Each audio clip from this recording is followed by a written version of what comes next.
Silent থাকে please. জি, আসসালামু আলাইকুম। সবাই আশা করি ভালো আছেন। দীর্ঘ অনেক যুদ্ধের পরে আবার আমরা নতুন একটি যাত্রা শুরু করতে যাচ্ছি। যে নামটি আমরা আজকে দিয়েছি সেটা হলো লড়াইটা দ্বিগুণ হবে। আপনারা জানেন যে বাংলাদেশের সন্ত্রাস, চাঁদাবাজি এবং দুর্নীতি ব্যাপক হারে বেড়েছে, যেটার বিরুদ্ধে আমাদের নতুন প্রজন্ম লড়াই করে যাচ্ছেন। তো আপনারা গতকালকে আমরা সারাদিনে কি হয়েছে সেই বিষয়টা আমি আপনাদেরকে আপডেট দিতে পারি নাই, যার জন্য আজকে লাইভে আসা। আমরা গতকালকে ইলেকশন ডেটা সকালবেলা একদম শুরু করেছিলাম। সকালে আমরা পল্টনে সেন্টারে গিয়েছিলাম এবং সেখানে সবকিছু ঠিক পেয়েছিলাম। তারপর আস্তে আস্তে বিভিন্ন যে কেন্দ্রগুলো আছে সেখানে আমরা যাওয়া শুরু করি। আমাদের যে জায়গাটা থেকে সমস্যাগুলো শুরু হয়েছে সেটা হলো মির্জা আব্বাস মহিলা কলেজ। সেখানে আমরা গেলাম, যাওয়ার পরে দেখলাম অনেকগুলো মিডিয়া এবং মিডিয়াগুলোকে একসাথে করে রাখা হয়েছে যে মির্জা আব্বাস সাহেব এখানে আসবেন। এবং পরবর্তীতে আমি সেটা অ্যাভয়েড করে ভিতরে গেলাম। প্রথমে নারীদের সাথে কথা হলো, নারীরা ব্যাপক হারে সেখানে ভোট দানের জন্য উপস্থিত হয়েছিলেন এবং তারা যেটা জানালেন যে তাদের সিরিয়ালটা স্লো করে রাখা হয়েছে, যার জন্য ভিতরে ভোট দিতে তারা দেরি হচ্ছে। পরবর্তীতে আমরা সেখানে আমাদের যারা এজেন্ট জিজ্ঞেস করলাম আপনার কি অবস্থা, কেমন আছেন, কোনো সমস্যা আছে কিনা। উনি জানালেন যে ওনাকে 1 ঘন্টা লেট করে ঢুকতে দেওয়া হয়েছিল এবং সেই 1 ঘন্টাটা ছিল যে মির্জা আব্বাসের গুন্ডা বাহিনী তাকে 1 ঘন্টা লেট করে ঢুকতে দিয়েছিল। এটা কোনো প্রশাসনিক ব্যক্তি বা যারা ছিল তারা কিন্তু বাধাগ্রস্ত সৃষ্টি করেনি।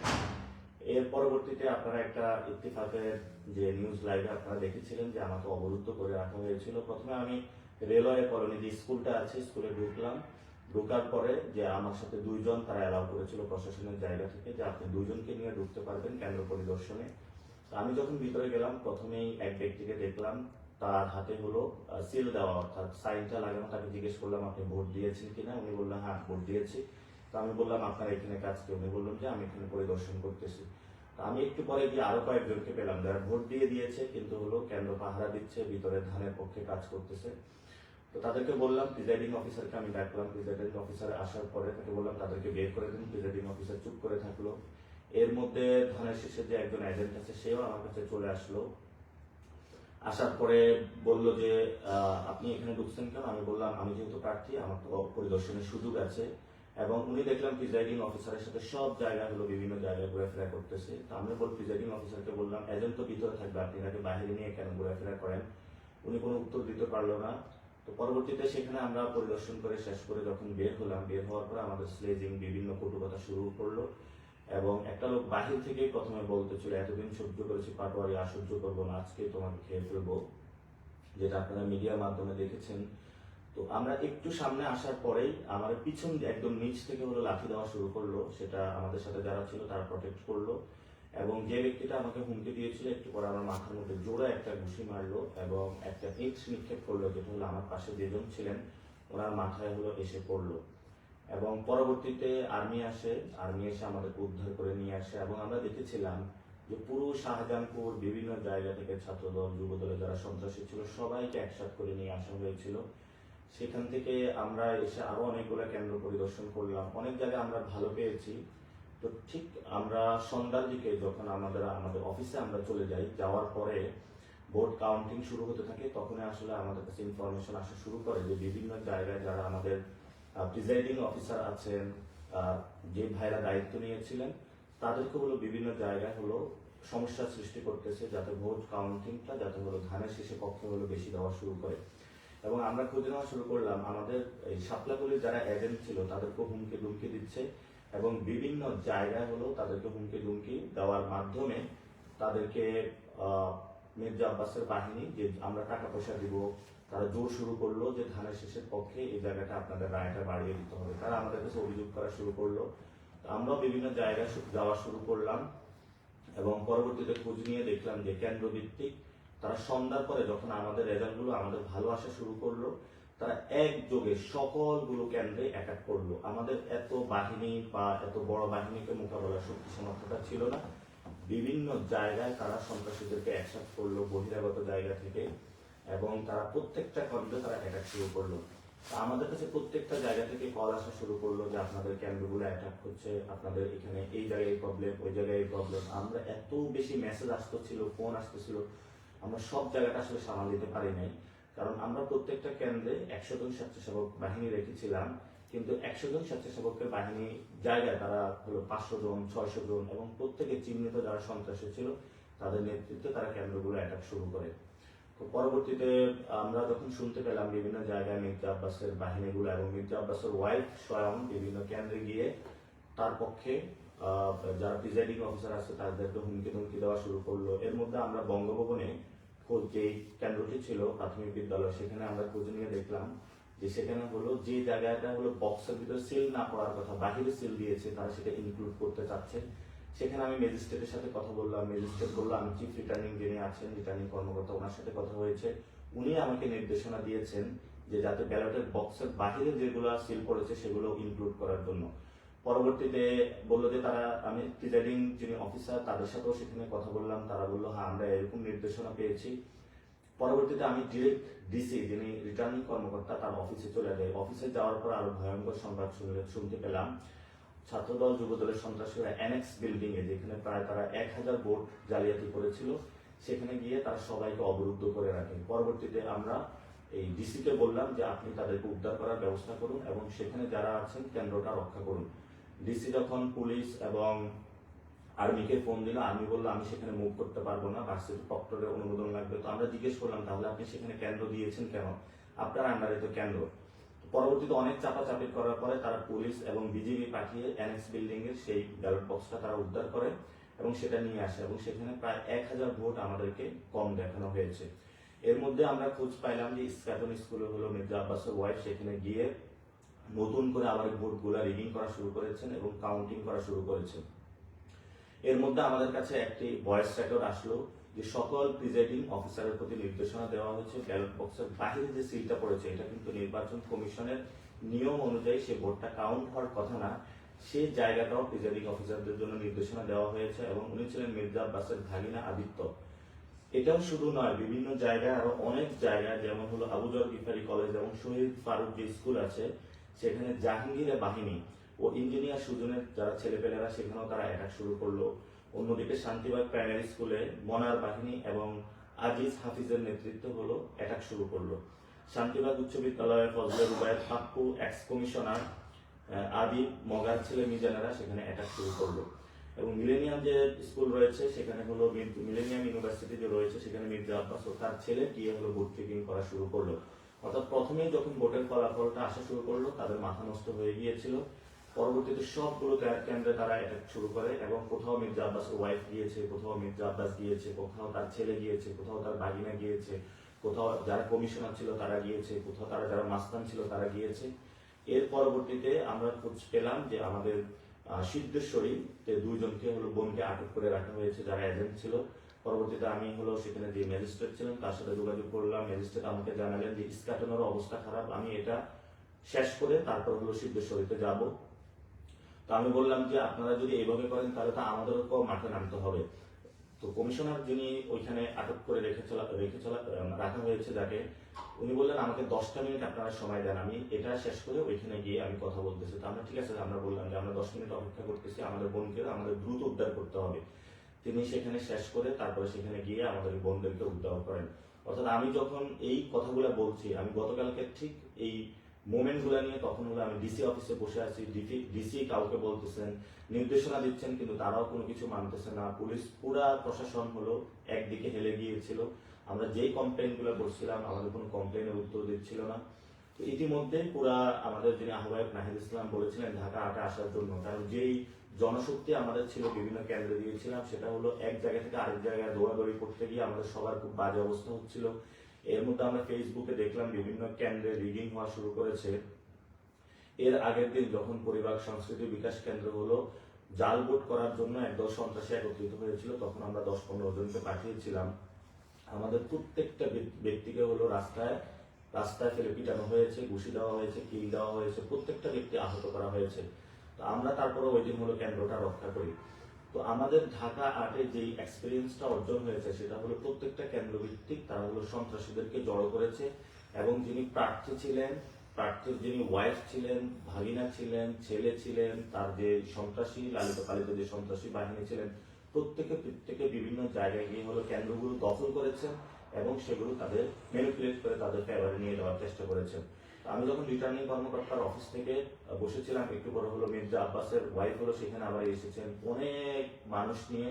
তো আমার কাছে সবাই কল করতেছিল ঢাকা শহরে, আপনারা যারা ভোট দিয়েছেন, যে আমরা কি আসবো কিনা। আমি সবাইকে বলেছি না আসার জন্য, বিকজ দ্যাট ওইখানে বড় ধরনের একটা রক্তারক্তি পরিস্থিতির সৃষ্টি হতো, এবং সেটা আমি চাই না যে একটি শান্তি সুষ্ঠু যে নির্বাচন বাংলাদেশে হতে যাচ্ছিল, যেটা আমরা প্রস্তুতি নিয়ে রেখেছি, যাতে আমরা যে কোনো মূল্যে একটি সুস্থ এবং সুন্দর নির্বাচন যাতে বাংলাদেশের মানুষকে উপহার দিতে পারি, সেটা আমরা কিন্তু নষ্ট করতে চাইনি। এবং ভোট গণনা বিভিন্ন জায়গায় যেটা হচ্ছিল সেটাও আমরা নষ্ট করতে চাইনি। পরে নাহিদ ইসলাম যখন আমাদের এই কেন্দ্রে এসেছিলেন, নাহিদ ইসলামের কেন্দ্রে অর্থাৎ আসনে, সেখানেও আবার এই সন্ত্রাসীরা অ্যাটাক শুরু করে, সেখানে উনি চলে গিয়েছিলেন। অর্থাৎ প্রত্যেকটা জায়গায় এক জায়গায় তারা হামলা শুরু করে। ওইদিকে হলো আমিরের জামায়াতের যে কেন্দ্র আছে সেখানেও তারা এক জায়গায় হামলা শুরু করে। তো আজকের যে পরিস্থিতি আমরা দেখছি যে বিভিন্ন জায়গায় তারা সন্ত্রাসী অ্যাটাক শুরু করেছে, এটা নির্বাচনের আগের দিনও তারা করেছে, গতকালকেও করেছে, আজকেও করেছে। আমরা কিন্তু নতুন বাংলাদেশে এই ধরনের সন্ত্রাসী অ্যাক্টিভিটিস চাইনি, এবং ভবিষ্যতে যদি এই ধরনের সন্ত্রাসী কর্মকাণ্ড চালানো হয়, তাহলে হাসিনা আমলে যে পরিণত হয়েছিল, আমাদের ভবিষ্যতে সেই ধরনের প্রস্তুতি নিতে হবে। তো গতকালকে যখন আমি ভোট কেন্দ্রগুলো ঘুরছিলাম, সেখানে অনেক ভোটারদের সাথে আমার কথা হয়েছে। মেয়ে ভোটাররা আসছে, তারা ভোট দিচ্ছিল, উচ্ছ্বাস প্রকাশ করতেছিল। অনেক ক্যান্সারের রোগী তারা ভোট দিতে এসেছিল আমাকে, অনেক অসুস্থ মানুষ এসেছিল যারা ভোট দিচ্ছিল। তো আপনাদের প্রতি অসংখ্য ভালোবাসা, এবং আপনারা যেভাবে আমাকে অ্যাকসেপ্ট করে নিয়েছেন, এটা বাংলাদেশে একটা নজিরবিহীন ঘটনা।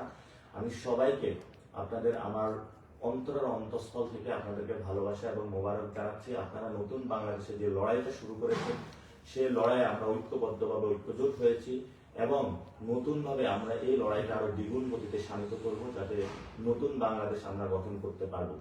আপনারা আমাদেরকে প্রশ্ন করেছেন যে আমরা যেহেতু নির্বাচনে এই পর্যায়ে চলে এসেছি, রিগিং এর মাধ্যমে আমাদেরকে হারিয়ে দেওয়া হয়েছে, যেখানে আমরা জয় লাভ করেছি, তাহলে আমাদের প্রস্তুতিটা কেমন হবে, নতুন বাংলাদেশ আমরা কিভাবে গঠন করব। সেখানে আপনাদের একটা বিষয় খুবই আমি স্পেসিফিক স্পষ্ট করতে চাই, সেটা হলো বাংলাদেশের পলিটিক্যাল ফাইন্যান্সিং যে সিস্টেম, অর্থাৎ দলগুলো যেভাবে পলিটিক্যাল ফাইন্যান্সিং করে থাকে, এটা যদি আমরা এই দুর্বৃত্তায়ন যদি ভাঙতে না পারি, তাহলে বাংলাদেশের সুস্থ ধারা রাজনীতি আমরা ফিরিয়ে নিয়ে আসতে পারবো না। অর্থাৎ আপনি গুলিস্তানে চাঁদাবাজি করেন, সেই টাকা আস্তে আস্তে গুলশান পর্যন্ত, অফিস পর্যন্ত চলে যায়, এবং সেই টাকা দিয়ে পুরো বাংলাদেশে বিভিন্ন জায়গায় চাঁদাবাজি, সন্ত্রাসী, মাস্তানির এই টাকাগুলো দিয়ে রাজনৈতিক দলগুলো পরিচালিত হয়ে থাকে। এই পরিচালনা যদি হয়ে থাকে, তাহলে ভবিষ্যৎ বাংলাদেশে সেই গুন্ডা মাস্তানদের রাজনীতিটা এস্টাবলিশড হবে। আজকেও আমার বাসার সামনে বিএনপি যারা ছিল তারা ঘোরাফেরা করেছে, অর্থাৎ টাকা দিয়ে তাদেরকে লালন পালন করা হয়। এবং গতকালকে আমাদের রমনাতে 2 জনকে আহত করা হয়েছে, আজকেও 2 জনকে আহত করা হয়েছে। যারা এখানে আমাদের ক্যাম্পেইনে যুক্ত হয়েছিলেন তাদেরকে দোকান থেকে তুলে নেওয়া হচ্ছে, এবং গিয়ে বলা হচ্ছে যে আমাদের 10 লাখ টাকা দাও, তাহলে আমাদের ছেলেদেরকে নিবৃত্ত করা হবে, তোমার দোকানে ভাঙচুর করা হবে না, আদারওয়াইজ তোমার দোকান ভাঙচুর করে আমরা শেষ করে দিব। আমরা এই পরিস্থিতির মধ্য দিয়ে যাচ্ছি। আজকে আমাদের সদস্য সচিব আখতার হোসেনের ওইখানে হামলা হয়েছে, সার্জিসের এখানে হামলা হয়েছে, বিভিন্ন জায়গায় হামলা হচ্ছে। তো হামলা মামলার মধ্য দিয়ে আমরা চলছি। হাসিনা আমলে আমাদের এই অবস্থার মধ্য দিয়ে গিয়েছিলাম, এখন তারেক রহমানের যে বাংলাদেশ, সেখানেও আমরা এই পরিস্থিতির মধ্য দিয়ে যাচ্ছি।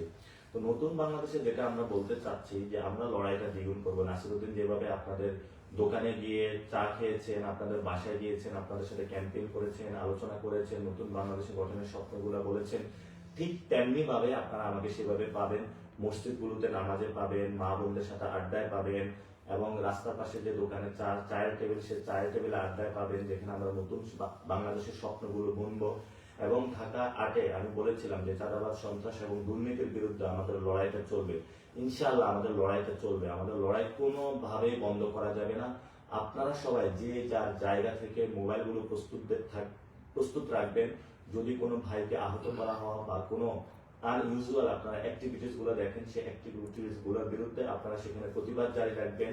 কিন্তু আমার যে একটা এক্সপিরিয়েন্স, ইনকিলাব মঞ্চ যখন আন্দোলন ডাক দিয়েছিল, সেখানে শেষ দিন আমি রাজু ভাস্কর্যে সবাইকে নিয়ে বসেছিলাম, কারণ আমাদের যেই জনশক্তি ছিল সেটা দিয়ে যদি পুলিশের সাথে আমরা সেখানে মারামারিতে যেতাম, এটা কিন্তু আমাদের ঠিক হতো না। কারণ পুলিশ খুবই ব্রুটাল ওয়েতে আমাদের উপরে অ্যাটাক করেছিল, এবং সবাইকে আমি তখন যারা বিভিন্ন জায়গায় আটকে গিয়েছিল সবাইকে নিরাপদ করে বাড়িতে পাঠিয়ে দেওয়া হয়েছিল। আমি ইনকিলাব মঞ্চের জাবেরের সাথে কথা বলেছিলাম, জুমার সাথে কথা বলেছিলাম, তারা যে দিক নির্দেশনা দিয়েছিল সেটাই আমরা পালন করেছিলাম।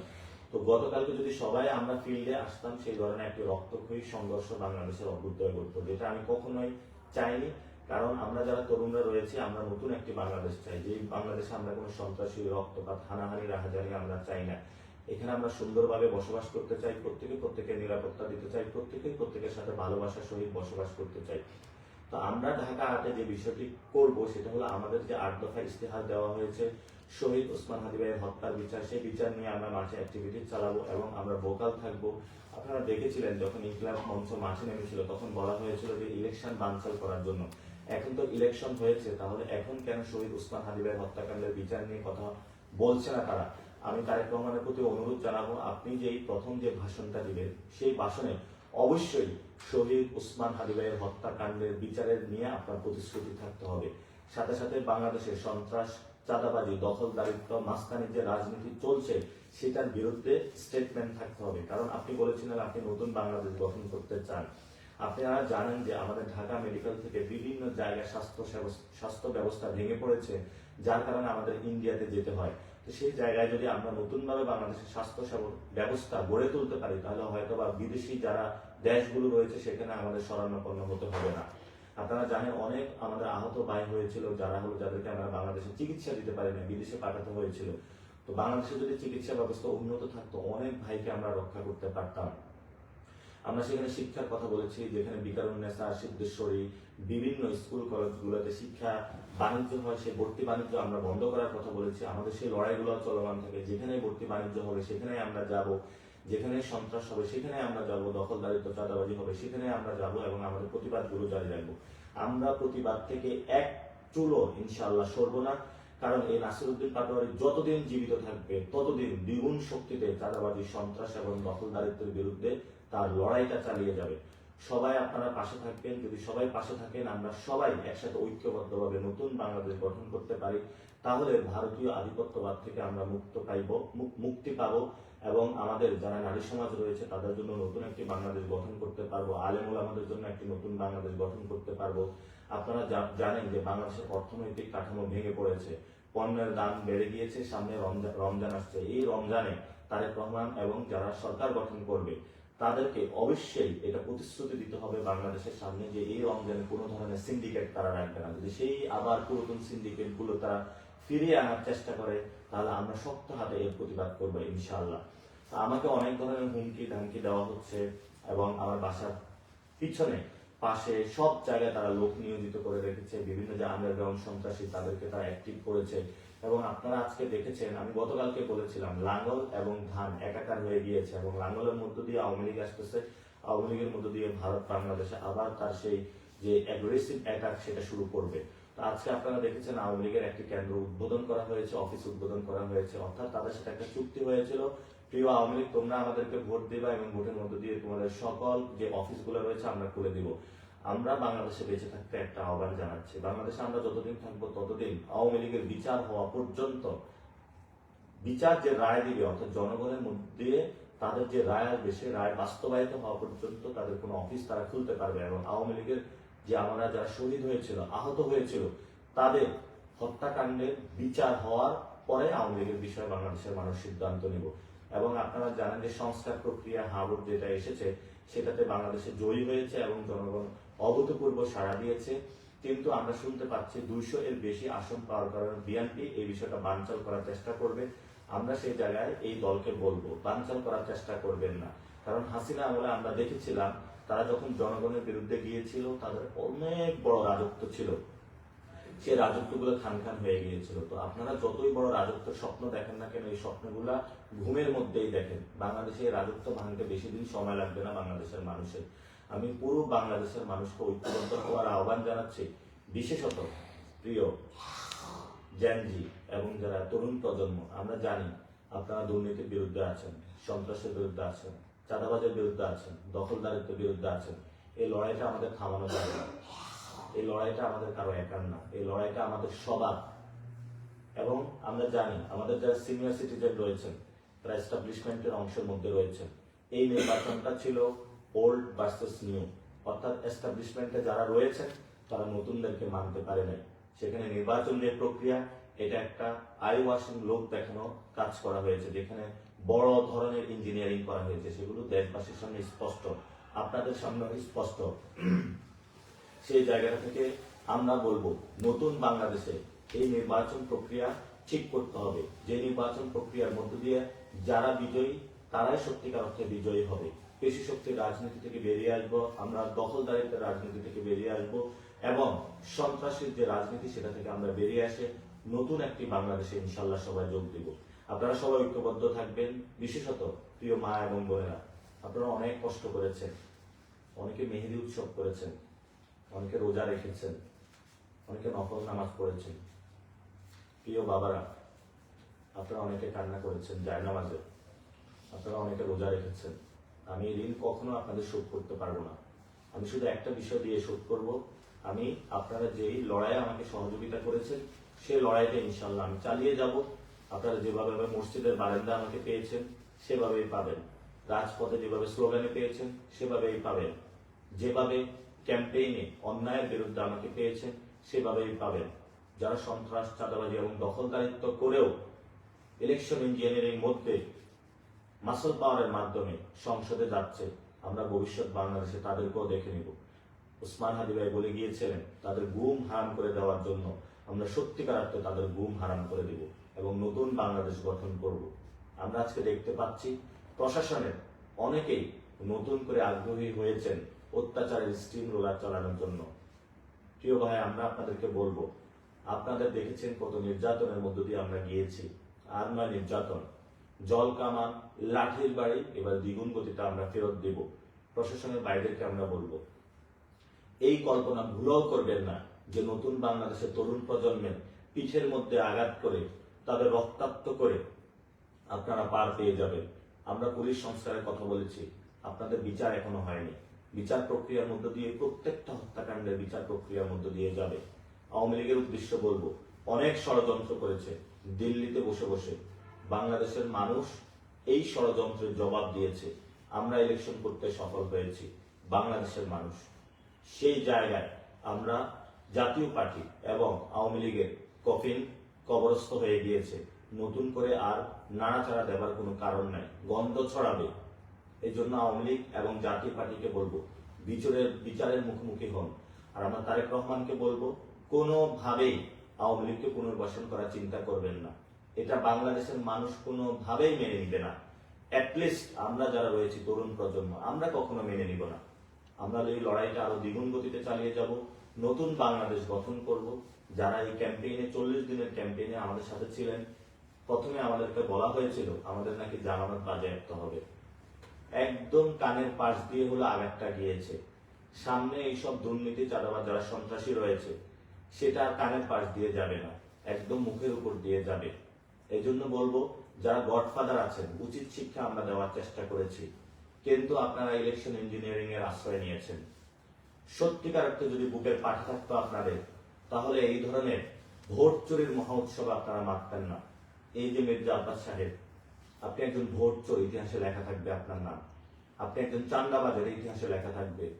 আপনার সন্তানের সামনে যখন আপনি দাঁড়ান, তখন এই জবাবগুলো আপনাকে দিতে হবে। নতুন বাংলাদেশের সামনে এগুলো জবাব দিতে হবে। শুধু আপনি না, অনেকগুলো সন্ত্রাসী যারা জয়ী হিসেবে ঘোষণা করা হয়েছে, অনেকগুলা দখলদার, চাঁদাবাজদের, আমরা তাদের বিরুদ্ধে ইনশাল্লাহ রাজপথে নামবো। লড়াইটা আরো নতুন শানিত হবে।